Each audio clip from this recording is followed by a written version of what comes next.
All right, this is an investigation with the density of water. So here's the instructions, and the things you're going to need is a triple beam balance, a graduated cylinder, a cup of water, and a dropper. So the first thing says to measure the mass of the empty 50 graduated cylinder using the triple beam balance.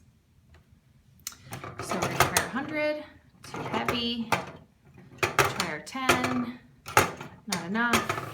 We're going to continue to go.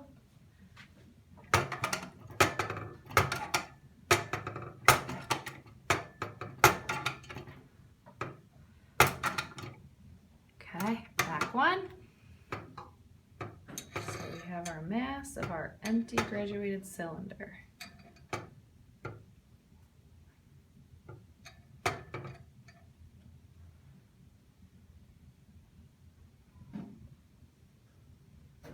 Okay, so I'm going to read this, and the mass of my empty graduated cylinder is 73. So I'm actually going to place this right here. And I'm going to be using the same graduated cylinder every time.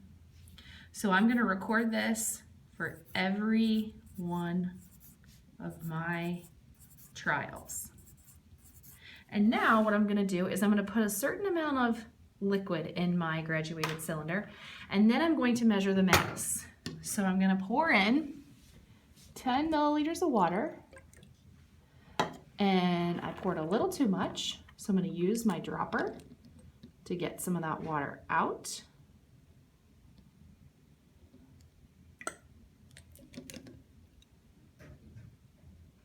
So that meniscus is right on the 10.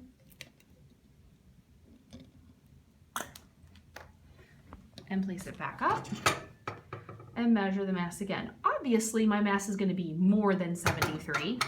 So I'm going to go ahead and move it and see where I end up.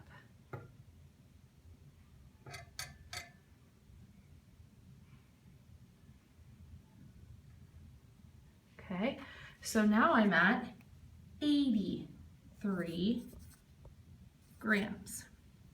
So if my mass of my empty is 73, mass of the cylinder with the water is 83, the mass of my water, I'm going to subtract these two, is 10 grams, because 83 minus 73 is 10. Now I do this, mass divided by volume to get my density, which is really simple. 10 divided by 10, everybody, is 1 gram per milliliter. So now I'm going to continue. In this experiment, I'm going to place 20 milliliters of water now in my graduated cylinder and repeat that all again until I get up to 50.